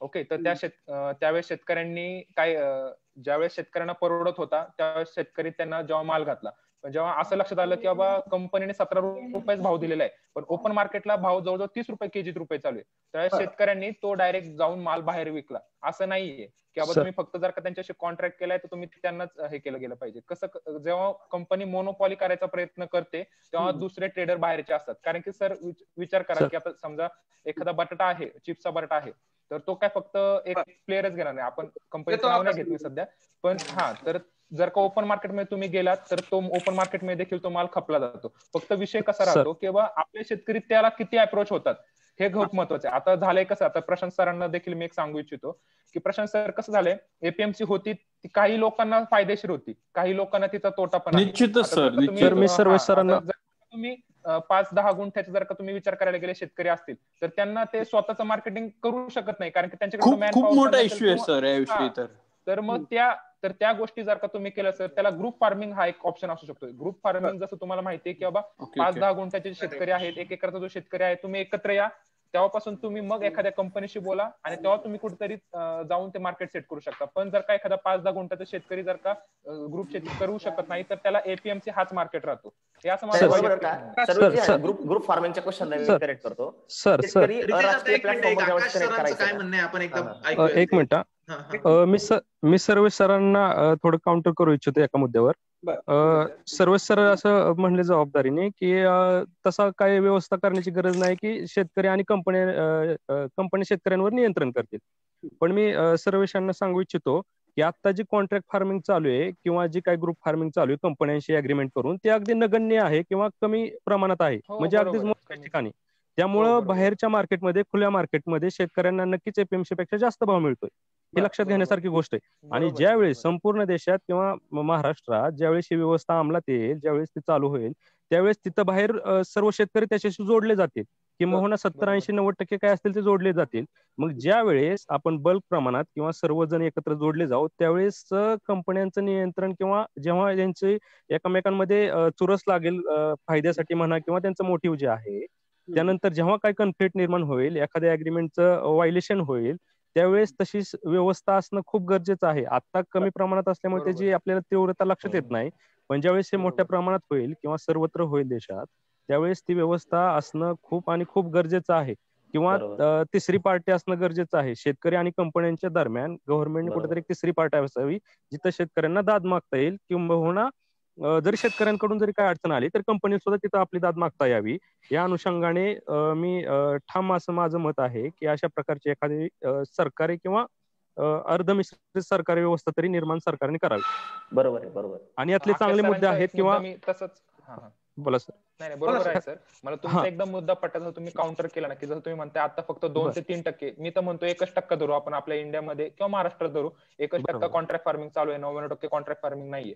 पण जेव्हा कसं आहे ना सर, की तसं आता तुम्ही पेप्सिको मी एखाद्या कंपनी जर का कॉन्ट्रॅक्ट करत असेल तर तिला मल्टी पार्टनर उभे राहतात. जसं आता तुम्ही विचार करा की आता सध्या एकच कंपनी आहे जिच्याकडे मॅन पॉवर, जिच्याकडे फंड जास्त आहे, म्हणून ती कंपनी कॉन्ट्रॅक्ट फार्मिंग करू शकते. पण जर का नवीन नवीन स्टार्टअप उभे राहिले, जर का त्यांनी नवीन नवीन कॉन्ट्रॅक्ट फार्मिंग जर का चालू केली, तर शेतकरी देखील आपलं डिसिजन चेंज करतात आणि ते एक पिकवण्याऐवजी ते कॉन्ट्रॅक्ट फार्मिंग मध्ये कॉन्ट्रॅक्ट काम करतात. जसं की आता आम्ही आमच्या बाकीच्यांचं उदाहरण सांगण्यापेक्षा आम्ही स्वतःच सांगतो की आता मी ज्या शेतकरी उत्पादक कंपनीमध्ये काम करतोय, त्या आम्ही असं बघितलं की सोयाबीनचा भाव बाहेर कमी आहे आणि कडता मारला जातोय आणि शेतकऱ्यांना ऍक्च्युली भाव वेगळाच दिला जातोय आणि पुढे प्रोसेसिंग इंडस्ट्रीला जे आहेत तिकडे भाव चांगला भेटतोय. मग आम्ही मध्ये येऊन शेतकऱ्यांचा डायरेक्ट माल आम्ही एक प्रोसेसिंग इंडस्ट्रीला पाठवतो, जेणेकरून शेतकऱ्यांना बाहेरच्या पेक्षा कमीत कमी 2 रुपये जास्त भेटत. तर आम्ही ह्याच्यावर स्टडी केला आणि नंतर आम्हाला असं जाणवलं की शेतकऱ्यांचा मुळात प्रॉब्लेम काय आहे की बाबा त्यांना प्रोडक्शनच काढता येत नाही. कारण की काय झालं आजकाल तुम्हाला माहिती की बऱ्यापैकी खत औषधं वापरून जमिनीची प्रोडक्टिव्हिटी कमी झालेली आहे. तर जर का शेतकऱ्यांना प्रोडक्टिव्ह बियाणंच नसेल तर त्यांचं एकतर उत्पादन वाढत नाही. आमच्या इथं खूप मोठा प्रॉब्लेम आहे. प्रशांत सर, तुमच्याकडे सोयाबीनचं उत्पन्न माहिती नाही मला, आमच्या इथं कमीत कमी फक्त 10 ते 12 क्विंटलच निघतंय पर एकरचा हिशोब सांगतोय मी. जर का आम्ही विद्यापीठात गेलो तर विद्यापीठाचं रिकमेंडेशन आहे तुम्हाला पर एकर कमीत कमी 18 ते 19 क्विंटल निघालच पाहिजे. तर आमची इथे प्रोडक्टिव्हिटीच कमी आहे. तर त्याच्यानंतर मग शेतकऱ्यांना दुसरा प्रॉब्लेम झाला की प्रोडक्टिव्हिटी कमी आहे, तर मग खत औषधाचा खर्च वाढला. त्याच्यानंतर मग जेव्हा विकायचा विषय आला तेव्हा मग एपीएमसी मध्ये जाऊन जर का तिथं गेलं तर तिथं त्यांना एकतर 37 आणि 38 रुपये त्यांना भावच भेटला नाही. जेव्हा हमी भावाचा विषय आला तेव्हा मग त्यांना डॉक्युमेंटेशन द्यायला लागतं, 7/12 द्या, तुमची नोंद आहे का नाही ते दाखवा, सगळ्या गोष्टी करायला लागतात. ते जर का आम्ही जसं आमची शेतकरी उत्पादक कंपनी आहे, आम्ही उतरलो, आम्ही डायरेक्ट 40 रुपये भाव दिला, तुम्ही 2 रुपये जास्त घ्या, कारण की आम्हाला पुढून 2 रुपये जास्त भेटतात, मग आम्ही तुम्हाला 2 रुपये का जास्त देऊ नये.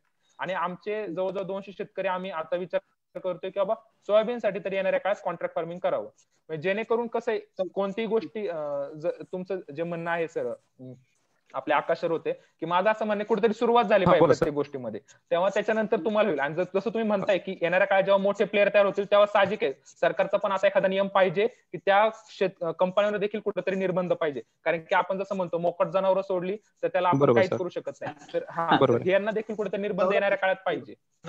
एक गोष्ट अशी की प्रत्येक गोष्टीला विरोध किंवा एक चूक दाखवायचं म्हणून नाही, कुठेतरी एक कायदा झाल्यावर आजपर्यंत आपला इतिहास आहे की प्रत्येक वेळेस शेतकऱ्याच्या बाबतीत कितीतरी कायदे आणि वेगवेगळ्या स्कीम आणल्या गेल्या, परंतु शेतकऱ्यांना ते आणत असताना कुठेतरी तोटाही झाले एका बाजूने.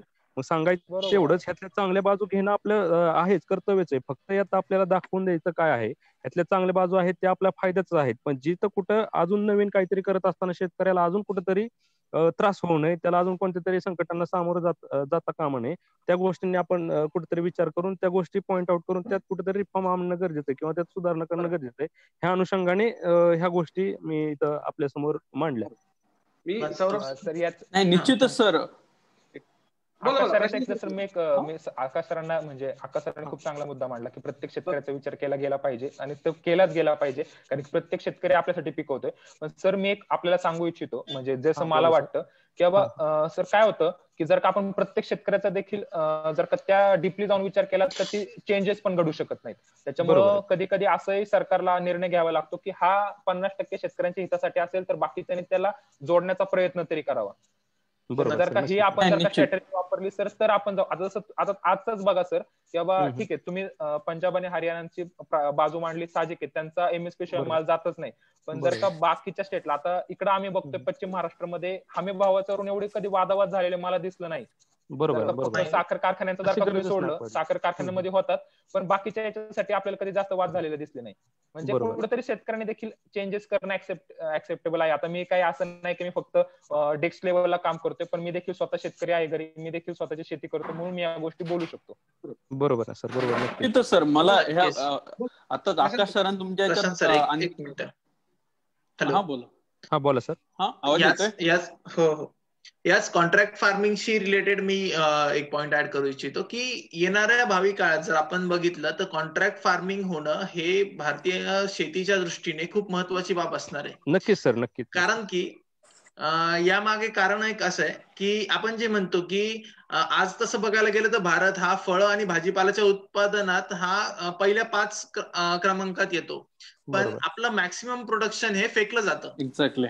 सो त्याच्यात मेजरली काय करू शकतो आपण, याच्यात जर आपण सोल्युशन म्हटलं तर याच्यात प्रोसेसिंग करू शकतो, किंवा जेव्हा त्या प्रोडक्ट्सला, ऍग्रिकल्चर प्रोडक्ट्सला जेव्हा प्रोसेसिंग करून त्यात व्हॅल्यू ऍडिशन केलं जाईल आणि त्याची शेल्फ लाईफ वाढवली जाईल, तेव्हा त्याचं युजेबल फॉर्म मध्ये कन्व्हर्जन होईल. आणि ह्या प्रोसेसिंगसाठीच प्रोसेसिंग इंडस्ट्री उभारण्यासाठी गव्हर्नमेंटने मागच्या काही काळात खूप सारे प्रकल्प केले.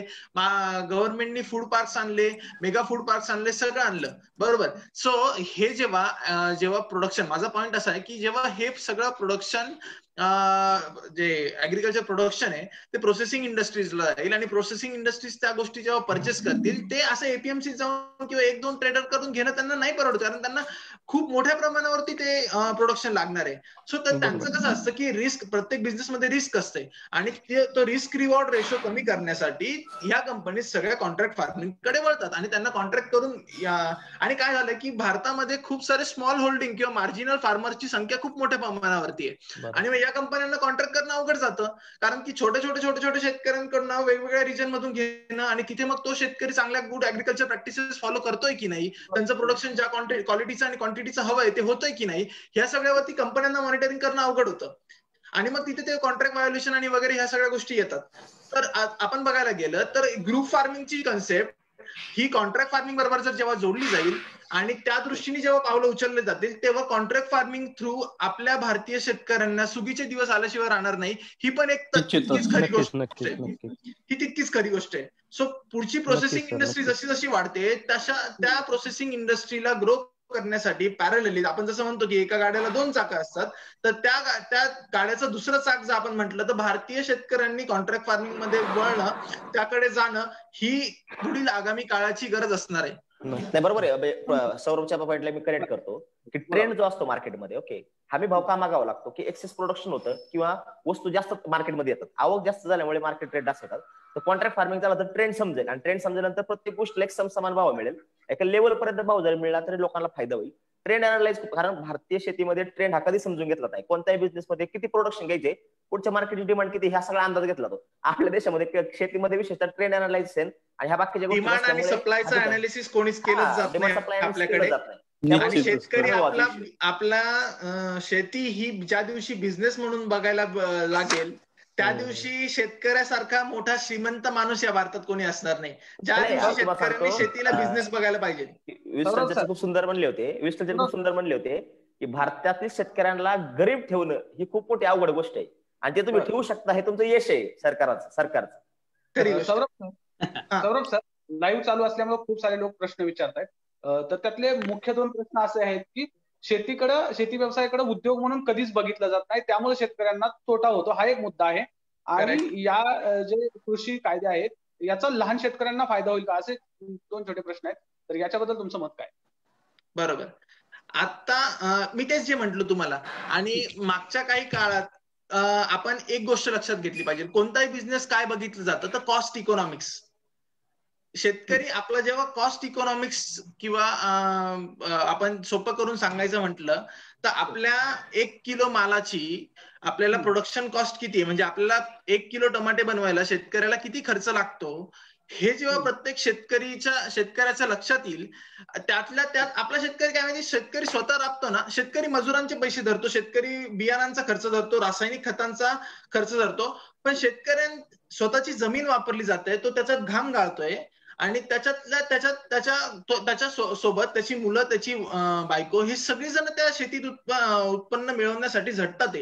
तर एकंदरीत ज्या वेळेस शेतकऱ्याकडून कॉस्ट इकॉनॉमिक्सचा अभ्यास केला जाईल आणि पर एकरेज कॉस्टिंग किती असते आणि त्यानुसार आपल्याला काय हमीभाव मिळाला पाहिजे किंवा काय आपलं उत्पन्न मिळालं पाहिजे, याचा जेव्हा अभ्यास शेतकरी करायला लागेल, त्यावेळेस शेतकऱ्यांना ह्या सगळ्या कॉस्टिंग पार्ट मधलं किंवा व्हॅल्यू चेन अनालिसिस करण्याची जी शेतकऱ्यांची गरज आहे, ही सगळ्यात महत्वाची पार्ट आहे. आणि जो तुम्ही दुसरा प्रश्न म्हटलं की छोट्या शेतकऱ्यांना याचा फायदा होईल का, आजच्या भारतीय शेतीतला सर्वात मोठा ज्वलंत मुद्दा असेल, जसं जसं फ्रॅगमेंटेशन वाढत गेलं आणि भारतीय अर्थव्यवस्थेत लँड होल्डिंग कमी कमी होत गेली, तशी तशी कॉस्ट ऑफ प्रोडक्शन इन्क्रीज होत गेली आहे. कारण की ज्या शेतकऱ्याला 1 एकरसाठी, काही शेतकऱ्यांची अशी परिस्थिती की त्यांची काही अगदीच काही बोटावर मोजण्या इतक्या गुंठ्यांमध्ये त्यांची शेती आहे, आणि मग तेवढ्याच क्षेत्रासाठी त्यांना बियाणं घेणं, खतं घेणं हे इकॉनॉमिकली फिजिबल होत नाही, आणि मग त्यांची प्रोडक्शन कॉस्ट वाढते, आणि मग हेच शेतकऱ्यांचं म्हणणं होतं की आम्हाला शेती परवडत नाही. आणि जेव्हा या फार्मर प्रोड्युसर ऑर्गनायझेशन किंवा गटशेतीच्या जेव्हा चालू झाला, किंवा हे जेव्हा संकल्पना मांडल्या जात आहेत, याच संकल्पनेतून एकटा शेतकरी काय करू शकणार नाही, ही पण तितकीच खरी गोष्ट आहे. जेव्हा स्मॉल होल्डिंग फार्मर्स एकत्र येऊन काही गट स्थापन करतील किंवा काही फार्मर प्रोड्युसर ऑर्गनायझेशन स्थापन करून त्या दृष्टीने काही पावलं उचलले जातील, तेव्हा शेतकऱ्यांना जास्त मोठ्या प्रमाणावरती बेनिफिट्स मिळायला सुरुवात होईल. ही गोष्ट माझ्या मते शेतकऱ्यांनी लक्षात घेतली पाहिजे. रितेश सर, माझा तुम्हाला प्रश्न आहे या आंदोलनाच्या संदर्भामध्ये, की गेल्या 21 दिवसांपासून हे शेतकऱ्यांचं कृषी कायद्यांच्या विरोधात आंदोलन चालू आहे. हे आंदोलन मागे घ्यावे म्हणून वेळोवेळी सरकारनं आंदोलकांना विनवणी केलेली आहे, आवाहन केलेलं आहे की आंदोलन मागे घ्या. त्याच्यानंतर सरकारनं प्रस्तावही पाठवला आंदोलक शेतकऱ्यांना. त्या प्रस्तावामध्ये त्यांनी असं म्हटलं की हमीभावाचं संरक्षण कायम राहील असं आम्ही लिखित आश्वासन सुद्धा देतो म्हणले. बाजार समितीच्या बाहेर जे व्यवहार होतील त्या व्यापाऱ्यांची नोंद सुद्धा राज्य सरकार ठेवेल असं सुद्धा सरकार म्हटलं. तरी सुद्धा आंदोलक कुठेतरी आंदोलन मागे घेताना दिसत नाहीये. मग याच्यावर तोडगा कसा निघणार? एक लक्षात घ्या, कसं असतं आंदोलन, कसं असतं की आंदोलनात जे लोक बसतात, मी एक प्रश्न म्हणजे त्या दिवशी 8 तारखेला ज्यावेळेस भारत बंद झाला त्यावेळेस मी बेसिक क्वेश्चन सोशल मीडिया टाकला की किती शेतकऱ्यांना कृषी कायद्याबद्दल माहिती आहे. तुम्हाला सांगतो फेसबुकला, व्हॉट्सअपला सगळे स्टेटस ठेवणारी जी जनता होती त्यातल्या 99% लोकांना हे माहितीच नव्हतं. ओके, बेसिकली काय होतं की गर्दीला अक्कल नसते म्हणतो. शेतकरी आंदोलनाला बसतात, कुणीतरी त्यांना आंदोलनाला पुढे आणले किंवा तुमच्या हक्कांचे हे होते, बरोबर आहे, ज्यांनी केलं ते बरोबर आहे. पण काय होतं की एका स्पेसिफिक काळानंतर विशेष आंदोलन कोणतरी हायजॅक करतं, आणि काही मुद्दे जरी बरोबर असले तर शेतकऱ्यांना त्यांचं हित दिसून येत नाही, कारण विरोधाला विरोध करायचा असतो. त्यामुळे काही लोक सांगतात नाही हे फक्त म्हणतायत करतायत. ओके, काय विरोधाला विरोध झाल्यामुळे ती लोक मागे आंदोलन घेत नाही. तोडगा असा आहे की मी काय म्हणतो, सेठ जे देशाचे पंतप्रधान आहेत, मी काय म्हणतो की तुम्ही जर हे सांगू शकता येऊन की आडते व्यापारी तुमचं आंदोलन करणार आहे, तुम्ही एकदा ज्याला भेटा ना, देशातले शेतकरी तर तुमचेच शेतकरी आहेत. मी काय म्हणतो कृषी मंत्री, गृहमंत्री, जे काही समथिंग लोक आहेत, मी काय म्हणतो की स्वतःच सरकारचा प्रमुख जर आंदोलनाला जर लोकांना येऊन भेटत असेल आणि त्यांना जर आश्वासन देणार असेल तर ऑब्वियस लोक आंदोलन मागे. प्रश्न काय होतो की जो माणूस लीड करतोय तो तिथे येत नाही, हे लोकांना वाटतं की मग हा हट्टीपणा करतोय आणि ह्याला विरोधच करायला लागेल. स्पेसिफिक लोकांनी काय झालं की आंदोलन करणारे वेगळी माणसं आहेत. तुम्हाला सांगतो, मी अक्षरशः असं पाहिजे काही न्यूज चॅनलमध्ये, मीडियामध्ये जी लोक आंदोलक म्हणून गेलेत ना, ते कधी शेती करत नाहीत आणि तिथं आंदोलक म्हणून आंदोलन करतात, मीडियामध्ये माईक पुढे बोलतात वगैरे. ह्या लोकांचा काय रोल नसतो. जे लोक हे आंदोलन हायजॅक करतात, कुणी पण येतं आंदोलन हायजॅक करतं शेतकऱ्यांचं, त्याच्यामुळे ह्या लोकांना पण कळत नाही की आपल्या हिताचे निर्णय काय होणार. विरोधाला विरोध करायचं राजकारण होते असं तुम्हाला म्हणायचं आहे? 100% राजकीय व्यासपीठाचे शेतकरी हा राजकीय व्यासपीठ वापरण्यात सगळ्यात भारी मुद्दा आहे. शेतकरी हा अराजकीय संघटित होईल, जसं फार्मर प्रोड्युसर कंपनी आहेत, शेतकरी गट आहेत, त्यावेळेस शेतकरी संघटन पुढे चालेल. शेतकरी राजकीय व्यासपीठावर लोक काय होतं, खाली बसणारा शेतकरी राजकीय नसतो, पण शेतकऱ्याच्या नावाने वर बसणारा माणूस हा राजकीय असतो. त्यामुळे तो काय करतो, त्याच्या भविष्यातले फायदे बघतो आणि राजकीय अजेंडा म्हणून शेतकऱ्याला वापरतो. त्यामुळे खालच्या शेतकऱ्याला कळत नाही आणि वर बसणाऱ्या माणसाचा वापर व्यवस्थित होतो. बघा तुम्ही, म्हणजे काही दिवसापूर्वी पाहिलं तर तुम्ही, काही शेतकरी तिकडे होते आज इकडे आहेत, काही तिकडे होते आज इकडे आहेत, म्हणजे कुणाचं काही सांगू शकत नाही आणि शेतकऱ्याचा परफेक्ट वापर करत. त्यामुळे राजकारण हे 100% होते. शेतकऱ्याला ते समजायला खूप वेळ लागतोय आणि वेळ निघून गेला तर मग शेतकरी काय म्हणजे काय पर्याय राहत नाही. त्यामुळे असं होतं की राजकारण हे व्हायला पाहिजे, मी असं म्हणत नाही, पण किती लेवल असावी त्याची, की नुसतं विरोधाला विरोध करायचा नाही, कुणी काहीतरी आणलं की त्याला विरोध, आणि ह्यात नंबर राजकारण आणि शेतकऱ्याचा तोटा, म्हणजे असंच झालंय इथून माझं. खरं जेव्हा प्रॉब्लेम सॉल्व्हिंग कडे जेव्हा वळू आपण, की शेतकऱ्यांचे ऍक्च्युअल प्रॉब्लेम गव्हर्नमेंटनी समजून घेऊन त्या प्रॉब्लेम्स वरती सोल्युशन, कारण की काय प्रॉब्लेम डिस्कस करणं आजच्या घडीला कोणी येऊन प्रॉब्लेम डिस्कस करतं, सोल्युशन्स कडे जेव्हा बोलणं जाईल आणि जेव्हा त्या दृष्टीने कृषी पदवीधर झाले किंवा जी व्यक्ती ऍग्री एंटरप्रेन्युअर्सचे किंवा फार्मर प्रोड्युसर ऑर्गनायझेशनचे वेगवेगळे अधिकारी आहेत किंवा गव्हर्नमेंट संस्थांमधले याचे वेगवेगळे अभ्यासक आहेत, यांनी जेव्हा फक्त प्रॉब्लेम समजून नाही घेता प्रॉब्लेमच्या दृष्टीने याचं सोल्युशन कसं येईल, आणि जे लोक प्रॉब्लेम सांगतात आहे ना, ऑब्वियस गोष्ट आहे, त्यांनी जर ब्रेनस्टॉर्मिंग केली आणि त्यांना काहीतरी एक्सपेक्टेड सोल्युशन पण असतं. सगळ्याच वेळेस त्यांचाच सोल्युशन बरोबर असेल किंवा तेच सोल्युशन अप्रूव्ह करणं हे सरकारला किंवा कोणालाही अशक्य असतं. पण त्यातल्या त्या सोल्युशन मधलं काही पर्सेंटेज किंवा त्यातल्या ज्या चांगल्या बाबी आहेत ज्या आपण करू शकतो, त्या दृष्टीने जेव्हा पुढची पावलं टाकली जातील त्या पावलांना खरं महत्व असणार आहे. तो ज्यांना प्रॉब्लेम्स आहेत त्यांच्याकडनं सोल्युशन अस्पेक्ट्स घेतले पाहिजे आणि त्या सोल्युशन अस्पेक्ट वरती अजून त्यांच्या अपेक्षेपेक्षा आपल्याला काय जास्त देता येईल या दृष्टीने आपल्याला खरं जेव्हा विचार करण्याची गरज आज मला वाटते. माझं हेच म्हणणं आहे सौरभ, की जी लोक बोलतात ना शेतकरी कायद्याविषयी, मुळात मला तर हेच म्हणायचं की सर मुळात मला असं बोलायचं की खरं तर ह्याच्या विरोध आणि ह्याच्यातले काही लॅक्युनाज या कायद्यातले आपल्याला नक्कीच निश्चितच सरकार आणि जे आंदोलनाचे जे नेते आहेत शिष्टमंडळ लोकांनी मिळून ते दूर करणं गरजेचं आहे. पण दुनिया की हर चीज हम ऑनलाइन खरीद सकते हैं, हम OLX पे बेच सकते हैं, अमेजॉन पे फ्लिपकार्ट पे हम मतलब खरीद सकते हैं, पर किसान की अपनी फसल किसान ऑनलाइन क्यों नाही बेच सकता है क्या? आणि खरं तर किसान म्हणजे शेतकऱ्याची व्याख्या ह्या कायद्यात असो की मुळात लोकांचा पाहण्याचा दृष्टिकोन, शेतकरी म्हणजे काय फक्त शेती म्हणजे धान्य पिकवणारा नाही, डेअरी फार्मिंग आला त्या तो सुद्धा शेतकरी, फिशरी करणारा सुद्धा शेतकरी, पिगरी करणारा सुद्धा शेतकरी, छोटे जे काय अॅनिमल हजबंड्री वाले लोक आहेत जसे की fruits, flower, food, vegetable, perishable, या सगळ्या लोकांचा विचार करणं पण गरजेचं आहे ना. आपण MSPचा जेव्हा विचार करतोय निवड एका ठिकाणी येऊन जमणार नाही. कारण असं मुळात असं म्हणता येईल ज्या शेतकऱ्यांना त्यांचे अधिकार मिळायला लागतील, जे की आता हा APMC डिस्टॉर्शन दूर करून आपल्याला मिळायला लागतील, म्हणजे शेतकऱ्याकडे एक वेगळी चॉईस तयार होईल. जेव्हा शेतकऱ्याकडे चॉईस तयार होईल तेव्हा डिमांड ओरिएंटेड फार्मिंग म्हणजे तयार व्हायला लागेल की नको बाबा, इव्हन हिमाचल मधले लोक म्हणतील नको, गोव्यातल्या लोकांची डिमांड आहे चला आपण तिकडे देऊयात. म्हणजे शेतकऱ्यांची डिमांड पाहून शेतकरी तिथलं कल्टिवेशन करायला लागतील, इनडायरेक्टली शेतकऱ्यामुळे त्यांना प्रॉफिट वाढायला लागेल.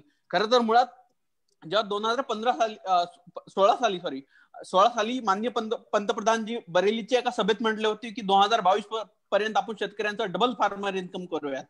निश्चितच मला असं वाटतं की सरकारनं जर एखादा तो विचार, तो मानस जर डोक्यात ठेवलाय, सरकार पण त्या दृष्टीने काहीतरी वाटचाल करत असेल तर आपल्याला शेतकरी म्हणून खरं तर ऍग्रिकल्चर लिटरसीचा पण हा इश्यू येतो इथं.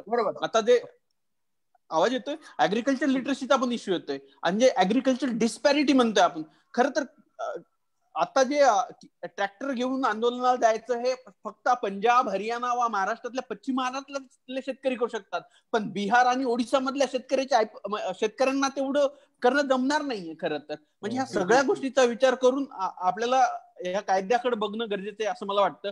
आणि मुळात आपण बोलतो जे शेतकऱ्या विरोध करतायत ना आंदोलनाला, त्यांनी माझं सरळ त्यांना आव्हान आहे की जे लोक शेतकरी आंदोलनाला विरोध करतात ना किंवा जी त्यांची मतं मांडतात ना सोशल मीडियावर असतील, इतर ठिकाणी असतील, त्यांनी 6 महिने शेतीवर अर्थार्जन करून दाखव. त्यांनी 6 महिने शेतीवर जर अर्थार्जन करू शकले ना तरच ते खरे शेतकरी आहेत, मग त्यांना शेतकरी प्रश्नावर बोलायचा अधिकार आहे. दुसरी गोष्ट तुम्हाला सांगतो की जे लोक विरोध करतायत ना त्यांच्याच बगल बच्च्यांच्या, त्यांच्या नातवाच्या, त्यांच्या पुतण्यांच्या, त्या लोकांच्या कॉन्ट्रॅक्ट फार्मिंगच्या फर्म्स आहेत आमच्या पश्चिम महाराष्ट्रामध्ये मोठ्या. निश्चितच खरं तर बिहारमध्ये 2006 पासून APMC नाहीये, हे हास्यास्पद बाब आहे. आणि बिहारमध्ये आता आंदोलन पेटले म्हणजे उगाच राजकीय रंग द्यायचा तर कुठून देणार का? म्हणजे पहा ना तुम्ही त्याच्या मागच्या बाकीच्या गोष्टी पण बघायला लागा. खरं तर कॉन्ट्रॅक्ट फार्मिंग मुळे बिझनेस टू कंझ्युमर शेतकऱ्यांचा डायरेक्ट कनेक्टिव्हिटी होईल. विशेष म्हणजे आता आपण म्हणलं एज्युकेटेड लोक जे शिकलेले आहेत एक ऍग्रिकल्चर व्हेंचर म्हणून तरुणांचा पाहण्याचा दृष्टिकोन बदलायला लागेल. शेवटी असं म्हणतात agriculture is the backbone of Indian economy. तो बॅकबोन जेवढा स्ट्रॉंग होईल ना तेवढी आपली इकॉनॉमी पळायला लागेल. कॉन्ट्रॅक्ट फार्मिंगच्या ह्याच्यामध्ये विचार करा, समजा मी वेल एज्युकेटेड आहे, माझी परिस्थिती नाही घरची, बरोबर. जर मला एखादा प्रायव्हेट प्लेअर येणार असेल तर मग तसं मी तुला 10 लाख रुपये तू पॉली हाऊस टाक, मी तुझा हमी भावाने माल खरेदी करतो, त्याचा पण कॉन्फिडन्स वाढत ना.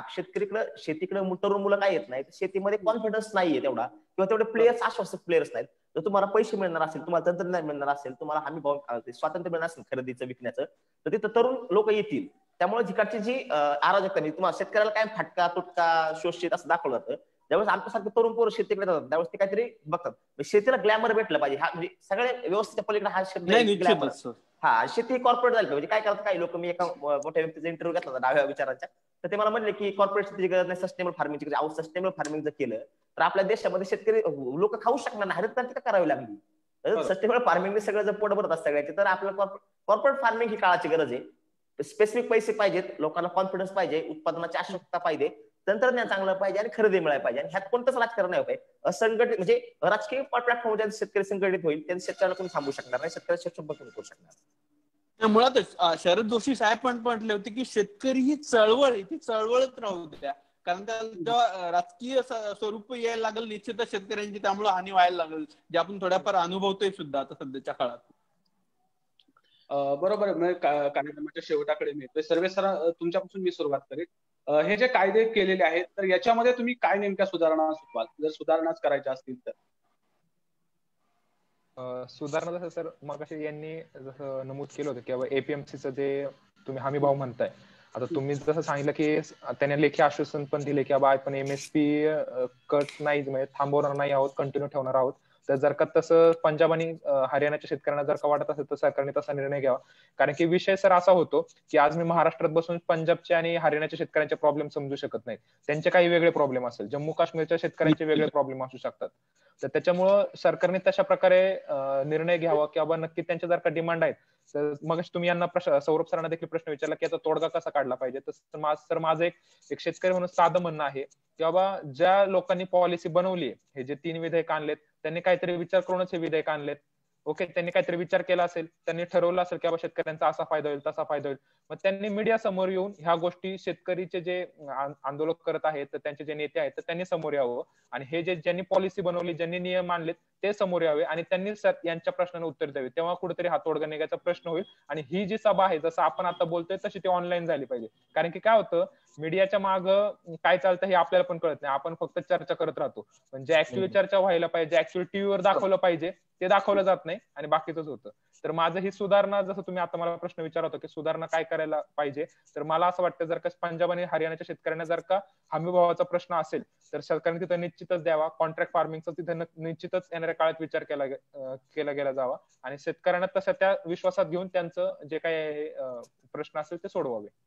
माझा शेवटचा प्रश्न आहे की सर्वांनाच माझा शेवटचा प्रश्न आहे की सरकार येतात जातात, कधी भाजपचं सरकार येतं, कधी काँग्रेसचं सरकार येतं, मात्र कुठेतरी व्यवस्था बदललेली दिसत नाहीये. शेतकऱ्यांच्या बाबतीमधली धोरणं ठरवली जातात, ती धोरणं कागदावरच राहतात, कुठेतरी प्रत्यक्षात त्याची अंमलबजावणी होत नाहीये. त्याच्यामुळे येणाऱ्या काळामध्ये कुठेतरी शेतकऱ्यांच्या पोरांनी याचा विचार करायला हवा का, याच्याबद्दल तुमची प्रत्येकाची मतं काय आहेत? अगदी 1 मिनिटामध्ये सगळ्यांनी सांगा. रुपेश सर, रितेश सर, तुमच्यापासून सुरुवात. हा, कसं आहे लक्षात राहू द्या, कधी योजना येतात, योजना जातात. ओके, ते प्रशासकीय व्यवस्था आहे, तेच बगल वच्चे काय, ते वर्ष 50 वर्ष सर्व्हिस मध्ये असतात. ते काय करतात, सरकार किती कोणतंही शासन धोरण ठरवताना कधी शेतकऱ्यांच्या किंवा कोणत्याही ह्याच्या विरोधात कधी ठरवत नाही. काहीतरी त्यातलं गुडविल असतं त्यांचं आणि ते ठरवण्यासाठी ते करत असतात. म्हणजे प्रशासकीय यंत्रणा आहे जी कुठेतरी कमी पडते. आणि दुसरी गोष्ट कम्युनिकेशन गॅप आहे सरकारचा. सरकार काय करते की जी गोष्ट शेवटच्या तळापर्यंत जायची ती 100% 10% जाते. त्यामुळे ह्या कम्युनिकेशन गॅप ज्या दिवशी भरून निघेल ना, त्या दिवशी ह्या सगळ्या गोष्टी, प्रशासन आणि सरकारचा फॉलो, ह्या 2 गोष्टी खूप महत्वाच्या ह्याच्यामध्ये. म्हणजे ह्याच्यामध्ये आपण जसं सोशल इम्पॅक्टचा विचार करतो, तसं सोशल अनालिसिस आणि त्याचा सोशल फॉलोअप, ह्या 2-3 गोष्टी पण व्हायला पाहिजे. ठीक. सौरभ सर.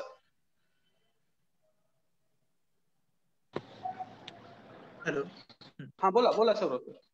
तर नक्कीच, म्हणजे राजकीय दृष्ट्या म्हणण्यापेक्षा शेतकऱ्यांनी राजकारणाच्या दृष्टीने न बघता त्यांच्या मुद्द्यांना कशा पद्धतीने त्यांच्या किंवा मुद्द्या म्हणण्यापेक्षा त्यांचे जे प्रॉब्लेम्स आहेत ते इन्स्टिट्यूशनल लेवलला किंवा आत्मनिर्भर होऊन, जे सरकार सांगते की आत्मनिर्भर व्हा, तर शेतकरी जेव्हा त्यांच्या प्रॉब्लेम्सला स्वतः आत्मनिर्भर होऊन सोडवण्याचा प्रयत्न करायला सुरुवात करेल. मी म्हणत नाही की त्यांनी स्वतः सोडवावे किंवा हे होईल, कारण की सगळे प्रॉब्लेम शेतकरी स्वतः सोडवू शकत नाही. पण ज्या दिवशी शेतकरी ह्या सगळ्या प्रॉब्लेम्सला सोडवण्याकडे आपली वाटचाल सुरू करेल आणि त्यातून जेव्हा प्रायव्हेटायझेशन आणि इन्स्टिट्यूशनलायझेशन कडे आपल्या भारतात एक क्रांती सुरू होईल, त्यावेळी मी तुम्हाला सांगतो की राजकारण हे एक वेगळ्या बाजूला होईल आणि शेतकऱ्याची प्रगती ही खूप मोठ्या लेवलला आणि वेगळ्या दृष्टीने व्हायला सुरुवात होऊन जाईल.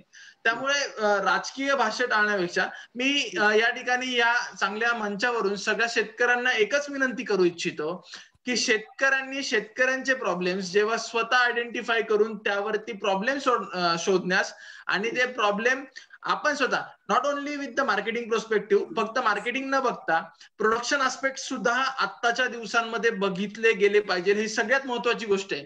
आणि ऍग्रीटेक म्हणजे ऍग्रिकल्चरमध्ये टेक्नॉलॉजीचं इंटरव्हेन्शन हे आजच्या दिवसांमध्ये खूप मोठ्या प्रमाणावरती वाढलेलं आहे.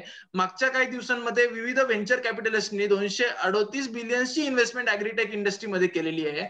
या सगळ्या गोष्टींचा जर आपण विचार केला तर का म्हणून ही सगळी इन्व्हेस्टमेंट ऍग्रिकल्चरमध्ये येते, तर कारण की सगळ्यांना माहिती आहे की भारतीय ऍग्रिकल्चरमध्ये खूप मोठा स्कोप आहे आणि शेतकऱ्यांनी या गोष्टीचा अंदाज घेऊन राजकारण बाजूला ठेवून शेतीला धंदा म्हणून बघण्यास सुरुवात करावी आणि जास्तीत जास्त उत्पन्न आणि जास्तीत जास्त पैसा आपल्याला आपल्या शेतीतून कसा करता येईल या दृष्टीने पावलं टाकण्यास सुरुवात करावी. प्रशांत सर.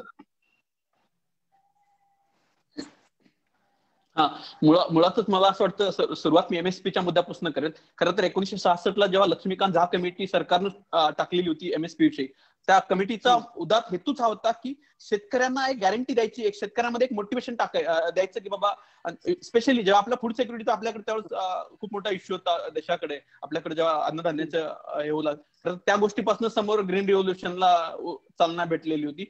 तर मला असं वाटतं की काळानुसार शेतकऱ्यांनी बदलायला हवं. आपण आताच्या मॉडर्न शेतीचा विचार करताना 20व्या शतकातले कायदे घेऊन 21व्या शतकातली शेती करता येणार नाही. त्यामुळे काळानुसार शेतकऱ्यांना अपग्रेड होता होता.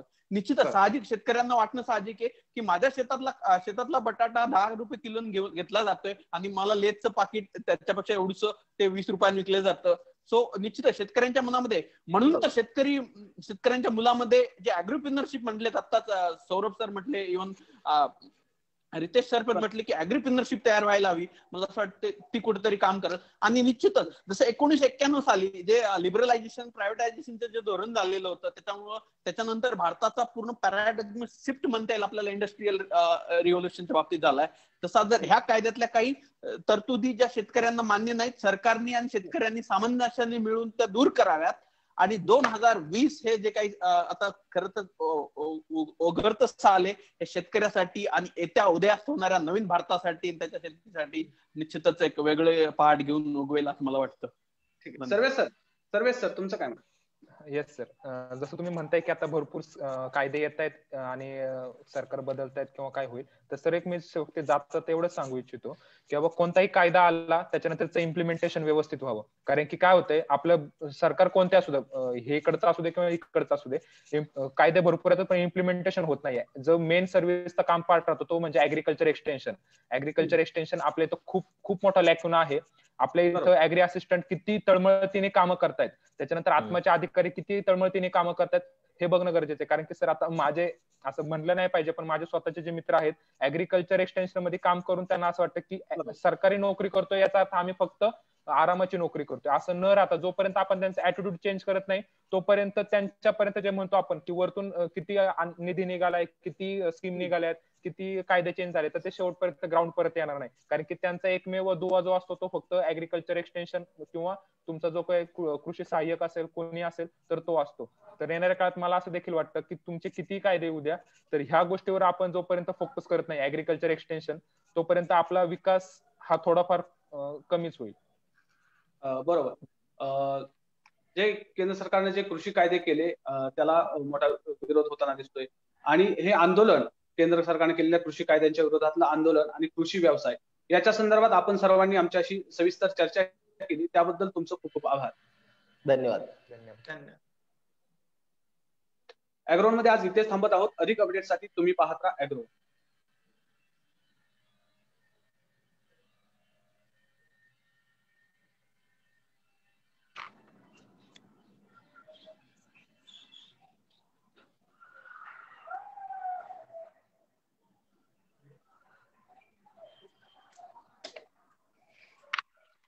English